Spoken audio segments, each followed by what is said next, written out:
Hello students, आज हम लोग एक नया चैप्टर क्लास 8 में पढ़ने वाले हैं बीजीय व्यंजक। इसका नाम जो है आप लोग पिछले क्लास में भी सुने होंगे, ठीक है। तो सबसे पहले हम लोग इसका बेसिक जो कंसेप्ट है वो हम लोग पढ़ते हैं। एक्सरसाइज तो हम लोग को करना ही है, लेकिन सबसे पहले हम लोग उसके बारे में जान लेते हैं कि बीजीय व्यंजक क्या है, कैसे ये काम करता है, ठीक। तो सबसे पहला ये होगा, इसका डिफिनीशन जानेंगे कि बीजीय व्यंजक होता है, ठीक। तो बीजीय व्यंजक किसे कहते हैं? तो संख्याओं का वह समूह जो चर और अचर, ठीक है, चर और अचर दोनों एक साथ मौलिक संक्रिया द्वारा अगर लिखे जाते हैं, उसी को हम लोग क्या करते हैं बाबू? बीजीय व्यंजक है। अभी आपको समझ में नहीं आया होगा, सही बात है, हम समझ रहे हैं। तो आप फिर से एक बार समझिए, यानी कर रहा है क्वेश्चन में हमने आपको बताया कि चर और अचर। अभी हम आपको बोले हैं, क्या बताया बाबू? चर और अचर, ठीक है। तो चर और अचर, और एक चीज और हम नाम रखे हैं मौलिक संक्रिया। मौलिक संक्रिया, ये तीन चीज हम तीन चीज जो है इसमें नाम रखे हैं। चर क्या होता है, अचर क्या होता है, अभी हम आपको बताएंगे। मौलिक संक्रिया कहने का मतलब प्लस माइनस, ठीक है, गुणा और डिवाइड, ये जो होता है ना वो मौलिक संक्रिया के अंतर्गत आता है, ठीक है। हम आपको बताएं कि वैसी संख्या का समूह जो चर और अचर, ठीक है, मौलिक संक्रिया के आधार पर या के बेस पर अगर लिखा जाता है, उसी को हम लोग क्या करते हैं? बीजीय व्यंजक कहते हैं। चलिए कुछ इसका हम लोग एग्जाम्पल समझते हैं कि उसका एग्जाम्पल क्या है, और हम ये भी अभी आपको बताएंगे चर और अचर क्या होता है। जैसे आप कुछ एग्जाम्पल यदि आप देखें, अगर हम लिखते हैं यहाँ पे बीजीय व्यंजक, थोड़ा सा आप समझेंगे बाबू, बीजीय व्यंजक, ठीक है, बीजीय व्यंजक। जैसे मान लीजिए एग्जाम्पल में पहला नंबर 2x + 5, समझ रहे क्या है बाबू? 2x + 5, समझ में आ रहा है? तो इसमें जो चर जो होता है, ये a से लेकर यानी कि कोई नंबर जिसका मान बदलते रहता है, वो हम लोग आगे भी पढ़ेंगे। जो नंबर जो होता है ना, अल्फाबेट का नंबर A B C, ठीक है, कहां तक बाबू? Z, ठीक है, जो भी नंबर्स होते हैं, यानी कि वैसा मान जिसका मान बदलते रहता है, ये हम लोग पढ़ेंगे आगे। तो चर जो होता है ना Z तक के, आप देख सकते हैं इसमें चर कौन सा है? X है, क्या है बाबू? X है। अचर कौन सा है? जिसमें कोई वेरिएबल नहीं होता है, वही हमारा क्या कहलाता है? अचर कहलाता है। जिसमें x y z कोई भी नंबर a से लेकर z तक नहीं होता है, वो क्या कहलाता है? अचर कहलाता है। ये चर x और अचर कितना समझ में आ रहा? अब यहाँ पे समझना होगा हम लोगों को दो चीज। जैसे मान लीजिए अगर क्वेश्चन में अगर कहा जाए इसमें कितने पद या बीजीय व्यंजक है, जैसे मान लीजिए और भी देखते हैं, दूसरा एग्जाम्पल देख लेते हैं, ठीक है। जैसे मान लीजिए हम लिख दें 3x², ये भी एक बीजीय व्यंजक है, ठीक है। तीसरा एग्जांपल अगर लेते हैं 3x² - 5, ये भी एक बीजीय व्यंजक है। सब x में ही लिख दिए, एक y में लिख देते हैं, ठीक है, y चर में, ठीक है। और चौथा नंबर अगर हम लिख दें, एक लिख देते हैं 3p² - 3, लिख सकते हैं। ये x चर में बीजीय व्यंजक है, ये भी x चर में है, ये y चर में, और ये किस चर में? p चर में। किसी को कोई प्रॉब्लम समझना है? अगर आपको नहीं समझ में आ रहा तो वीडियो को तुरंत थोड़ा पीछे करिएगा, पीछे करके देखिएगा, जरूर समझ में आएगा, ठीक है। नहीं समझ में आएगा तो कमेंट करके आप हमको बताइएगा, थोड़ा सा सर समझ में नहीं आ रहा, फिर से आप हमको एक बार बताइए, ठीक है। कोशिश करेंगे कि हम आपको जितना समझ में आए उतना हम आपको समझें, ठीक है। चलिए, ये हुआ बीजीय व्यंजक। अब हम लोग आगे देखते हैं। जैसे मान लीजिए कि अगर ये बीजीय व्यंजक है, थोड़ा सा हम यहाँ लिख देते हैं, आप देखते रहिए क्या क्या हम आपको बताते हैं। जैसे ये पहला एग्जाम्पल, एक दो एग्जाम्पल हम लिखेंगे और समझेंगे, ठीक है। हम लिख देते हैं यहाँ पे चर, क्या लिख देते हैं बाबू? चर, ठीक है। यहाँ पे हम लिख देते पद, ठीक है, और यहाँ लिख देते हैं गुणांक। हर चीज जो है ना एक एक करके समझते जाएंगे। चर लिख दिया हमने, पद लिख दिया, गुणांक लिख दिया, ठीक है, गुणांक भी लिख सकते हैं, और एक चीज और लिख देते हैं, पदों की संख्या। क्या लिखते हैं? पदों की संख्या। आप देखते रहिए, क्या देखते रहना है। कि हमने आपको क्या क्या बताया। ठीक है, देखिए अगर आपसे पूछा जाए ये एक बीजीय व्यंजक लिखा गया है, ये एक बीजीय व्यंजक लिखा गया है और इसमें पूछा जाए कि बताइए चर क्या है, तो चर तो x है, क्या लिख देंगे x।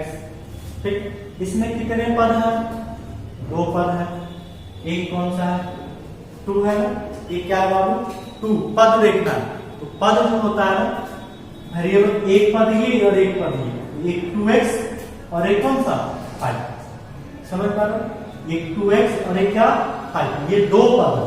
कितने पद है 2 पद है, सिर्फ हम x और एक 5 भी लिख सकते हैं, 2x + 5 भी लिख सकते हैं, समझ रहा है इसी चीज को आप। ठीक है, जैसे मान लीजिए एक पद आपका क्या होगा 2x होगा, एक क्या होगा बाबू 5 होगा, 2 पद। गुणांक, गुणांक क्या होता है, थोड़ा सा आप एक चीज समझेंगे यहाँ पे, गुणांक हम आपको एक बार बता दें, जिसको कोएफिशिएंट कहते हैं। जैसे मान लीजिए क्वेश्चन में अगर लिखा हो कि 2x², अगर हम आपसे पूछें कि x² का गुणांक बताइए, किसका गुणांक बताइए, x² का गुणांक, तो x² किसके साथ गुणा है 2 के साथ, तो x² का गुणांक क्या होगा 2। अगर हम यहाँ लिख दें 3p, अगर हम पूछ दें p का गुणांक बताइए, तो p किसके साथ गुणा है बाबू 3, तो p का गुणांक 3, समझदार। और क्वेश्चन देखिए, अगर मान लीजिए यहाँ लिख दिया जाए 3y², या मान लीजिए कि -5 ले लेते हैं। ठीक है, अगर हम पूछते हैं y² का गुणांक बताइए, तो y² किसके साथ गुणा है -5 के साथ, यानी कि जो जिसका भी गुणांक आपसे पूछा जाता है उसको छोड़ के देख लीजिए कि वो नंबर किसके साथ गुणा, वही उसका गुणांक है। एक नंबर और हम लेते हैं यहाँ पे, जैसे मान लीजिए लिख दिए 3xy, तो पूछा जाए xy का गुणांक बताइए, xy का गुणांक, चलो बताओ क्या होगा बाबू 3 होगा ना। अगर क्वेश्चन यहाँ माइनस होता तो xy का गुणांक क्या होता -3 होता कि नहीं। अगर हम पूछ दें इसी में कि y का गुणांक बताइए, y का गुणांक बताइए क्या होगा -3, नहीं, y का गुणांक तो y छोड़कर बताइए क्या बच रहा है -3x, समझ में आ रहा है। तो y छोड़ के बताना है, जिसके साथ गुणा होगा वही उसका गुणांक होता है, समझ में आ रहा है। कोई भी नंबर से अगर लिख लेते हैं और आपसे पूछा जाए उसका गुणांक बताइए, तो आप सबसे पहले चेक करेंगे कि वो नंबर किसके साथ गुणा, वही उसका गुणांक होगा। ठीक, एक क्वेश्चन और यहाँ देखिए, जैसे मान लीजिए अगर यहाँ पे लिखा हो, समझिए लिखा हो 2x² - 3x + 5, ये भी एक बीजीय व्यंजक है। हम आपसे पूछ दें कि x का गुणांक बताइए, किसका गुणांक बाबू x का, तो आप देखिए x में किसके नंबर, इससे नहीं देखेंगे ये x² है, यहाँ x है, x का गुणांक क्या होगा -3, समझ में आ रहा है ना। अगर यहाँ लिखा होगा कि x² का गुणांक बताइए, तो x² का गुणांक क्या होगा 2 होगा, समझ में आ रहा है ना। तो ये x² का और x का गुणांक, क्वेश्चन हम लोग पढ़ते जाएंगे, समझ में आते जाएगा, ध्यान देना, घबराने वाली बात नहीं है। ऐसा नहीं कि सर समझ में नहीं आ रहा, आप एक बार 2 बार वीडियो जरूर देखेंगे, जरूर समझेंगे। चलिए, तो हमने गुणांक वहां लिखा हुआ और यहाँ पे हम लिख दें x का गुणांक, किसका गुणांक बाबू x का गुणांक, बताइए x का गुणांक क्या लिख दें 2 लिख दें, कितना लिख दें 2 लिख दें। ठीक है, अब यहाँ देखिए लिखा पदों की संख्या, इसमें कितने पद है बाबू, 1 पद 2 पद, जिसमें 2 पद होगा उसको द्विपद कहते हैं, क्या कहेंगे द्विपद, द्विपद या जिसको द्विपदी कहते हैं। ध्यान दीजिएगा, जिसमें 1 पद हो, ध्यान देंगे, जिसमें 1 पद हो उसे क्या कहेंगे एक पदी। ठीक है, जिसमें जिस बहुपद यानी कि जिसमें 2 पद हो क्या कहेंगे द्विपदी या द्विपद। ठीक है, जिसमें 3 पद हो क्या कहेंगे त्रिपदी, समझ में आ रहा है। अगर जिसमें 4 पद हो क्या कहेंगे चतुर्थपदी। ठीक है, क्लियर है ना, ये समझना है।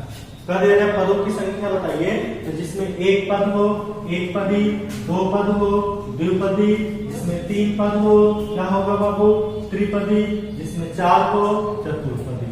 ठीक है, समझ में आ रहा है। चलिए आगे हम लोग कुछ और एग्जाम्पल लेते हैं और फिर उसको देखेंगे तो क्वेश्चन में क्या है। चलिए यहाँ देखिए, अगर हमने दूसरा एग्जाम्पल हम आपको लेके समझाते हैं ध्यान देंगे, अभी बहुत कुछ पढ़ना है इसमें। जैसे मान लीजिए अगर एक एग्जाम्पल हमने यहाँ लिख लिया गया 3x² माइनस x प्लस 5, ये भी क्या है, बीजीय व्यंजक है और इसमें बताना है कि चर क्या है। दोनों में देखिए यहाँ पे चर क्या है बाबू, x है, क्योंकि ये दोनों x है, यहाँ भी x यहाँ भी x, चर तो इसका x होगा।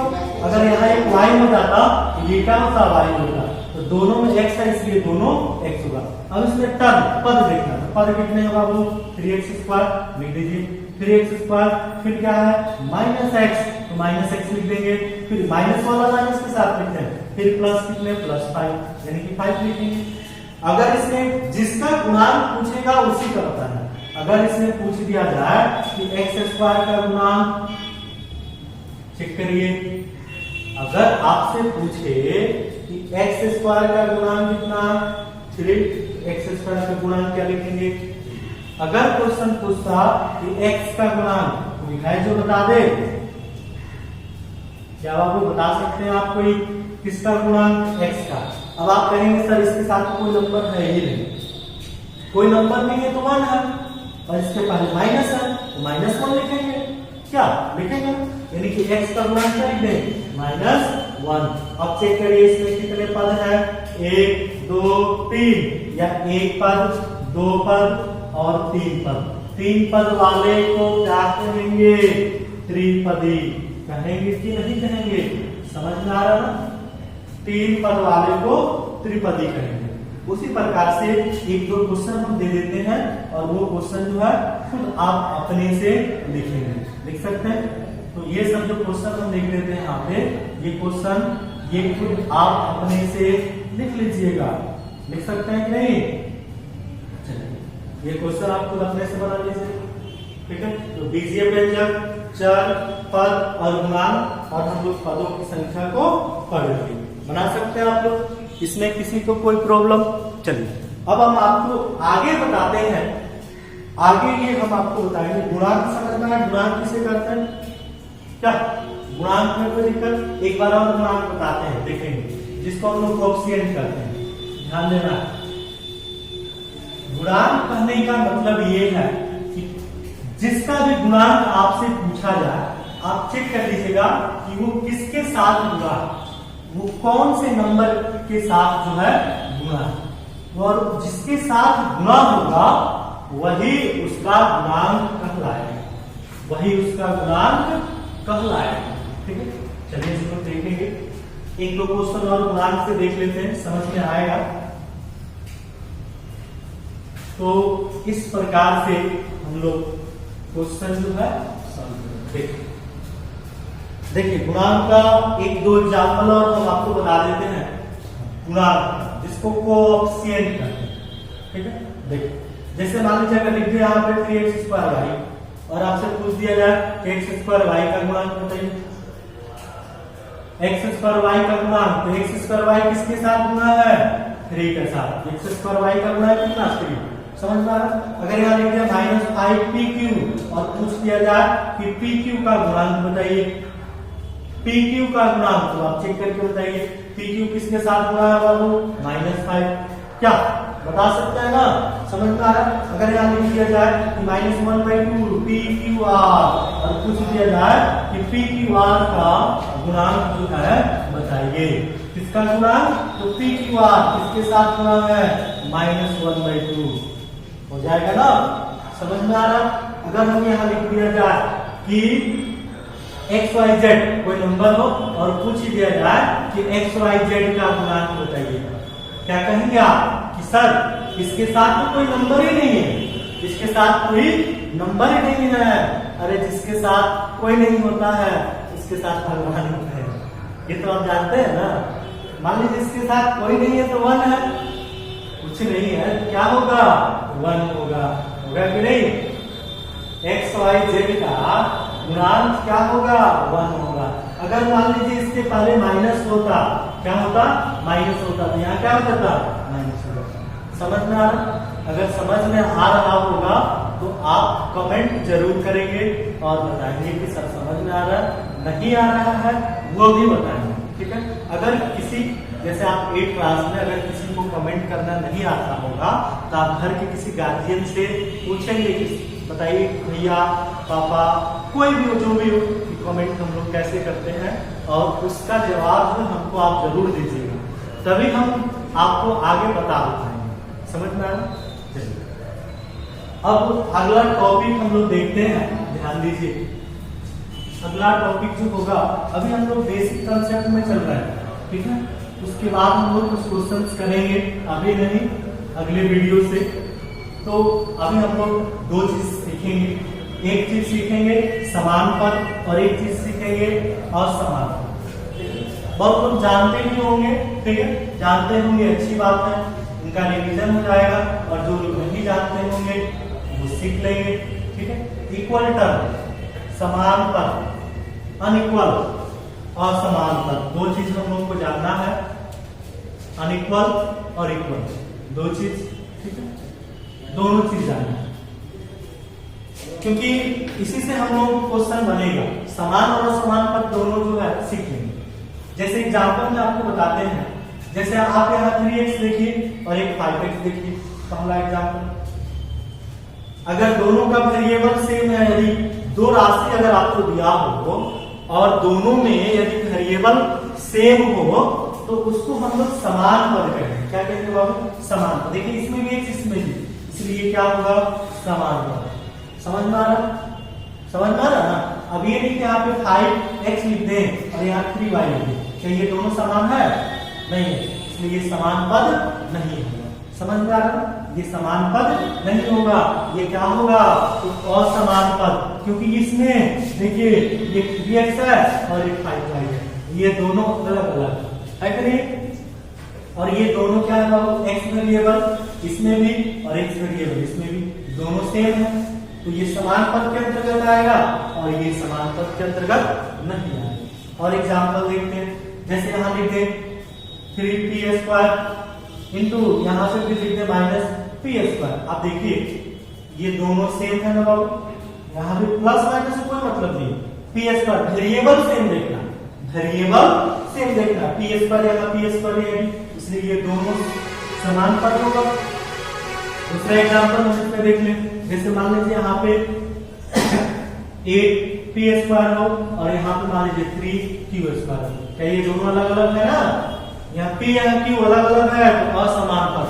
समझ में आ रहा? यहाँ देखिए तीसरा नंबर में अगर लिख दें 3xy और यहाँ लिख दें 2yx, क्या ये समान है कि असमान? यहाँ भी xy और यहाँ yx, बताइए समान होगा कि असमान? असमान नहीं, ये समान ही होगा। xy या yx, बात तो वही हुआ ना, बात वही हुआ, गुणा करेंगे तो भी xy, ये भी xy, यानी कि ये दोनों टर्म जो है, ये दोनों टर्म जो है ये क्या है? समान है। जब समान है तो समान पद के अंतर्गत आएगा, ठीक है। जैसे मान लीजिए तीसरा नंबर में अगर क्वेश्चन लिख दिया जाए, यहाँ 3xy लिख दें और यहाँ 2xyz लिख दें, देखिए xy है xyz हो गया, अलग हो गया, तो जिसका वेरिएबल समान होगा समान पद, जिसका वेरिएबल समान नहीं होगा वो असमान पद के अंतर्गत आता है। इतना तो समझ रहे हैं आप, ठीक है। तो जब ये आप समझ रहे हैं समान और असमान पद, तो आप इसका अलजेब्रिक एक्सप्रेशन का, बीजीय व्यंजक का आप एडिशन भी कर सकते हैं, ठीक है। आप इसका सब्ट्रैक्शन भी कर सकते हैं, मल्टीप्लीकेशन भी कर सकते हैं। मल्टीप्लीकेशन में तो कोई दिक्कत ही नहीं, ठीक है। मल्टीप्लाई भी आप इसको कर सकते हैं और डिवीजन भी बताएंगे, ठीक है। ये सब चीजें हम लोगों को करना है। तो 2 चीज आप ध्यान देंगे, 2 चीज आप ध्यान देंगे, एडिशन सब्ट्रैक्शन करने के लिए वेरिएबल सेम होना चाहिए, ठीक है। आप एक बार हम आपको बताते हैं कि एडिशन और सब्ट्रैक्शन यदि आप करते हैं तो उसके लिए वेरिएबल जो है सेम होना चाहिए। क्या होना चाहिए? सेम होना चाहिए। वेरिएबल सेम करने का मतलब वो दोनों समान पद होना चाहिए।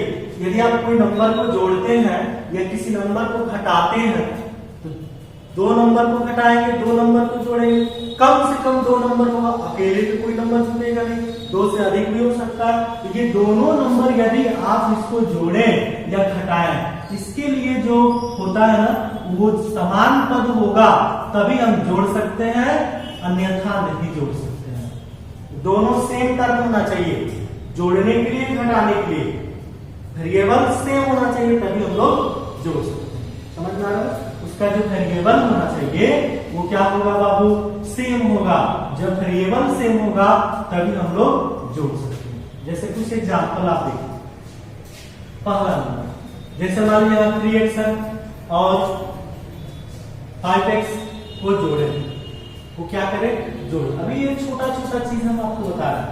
अब आप देखिए यहाँ पे 3x और प्लस 5x, चेक करिए दोनों वेरिएबल सेम है ना बाबू, सेम है। यहाँ भी x यहाँ भी x, 5 और 3 कितना 8x आपका आंसर हो जाएगा। समझ में आ रहा है? जब दोनों वेरिएबल सेम होगा तभी हम लोग जोड़ सकते हैं। ऐसा नहीं कि 3a प्लस 5b आप जोड़ दीजिए, यानी कि 5 और 3 8 लिख दें और a भी लिख दें, क्या लिख सकते हैं? नहीं, इसका तो वेरिएबल ही सेम नहीं होगा, ये कभी जुटेगा ही नहीं, ये कभी जुटेगा नहीं। जुटता तभी है जब दोनों वेरिएबल सेम हो, ये जुटेगा नहीं, जुटेगा। तो ऐसी गलती आप नहीं करेंगे, न जुटेगा न घटेगा। ठीक है? कब जुटेगा? जब सेम वेरिएबल हो। घटेगा कब? जब वेरिएबल सेम हो। ठीक है? एक एग्जांपल और देखते हैं। दूसरा नंबर 3p² प्लस 2q²। देखिए क्या ये दोनों वेरिएबल सेम है? नहीं है, ये जुटेगा नहीं। जुड़ने के लिए यहाँ क्या चाहिए? p, 3 तो 5 हो जाएगा ना p²। समझ रहे हैं ना? यानी कि जुटेगा तभी जब वेरिएबल क्या हो, सेम। एक एग्जांपल और देखते हैं। जैसे 3xy आप प्लस 5xy, देखिए दोनों का वेरिएबल सेम है। जब वेरिएबल सेम है तो जोड़ दीजिए, कोई दिक्कत नहीं, जोड़ सकते हैं ना। ये सब चीजें हम लोग जहां जोड़ लिखा है जोड़ के बना सकते हैं, जहां माइनस लिखा होगा माइनस करके बना सकते हैं। बशर्ते आपको ये ध्यान देना है कि वेरिएबल उसका सेम होना चाहिए, तभी हम लोग जोड़ेंगे और तभी हम लोग क्या कर सकते हैं, घटाएंगे। ठीक है? समझ में आ रहा? तो आज तक का वीडियो यही, उसके बाद से अगले वीडियो में हम लोग इसका मल्टीप्लीकेशन करेंगे। ठीक है? Thank you.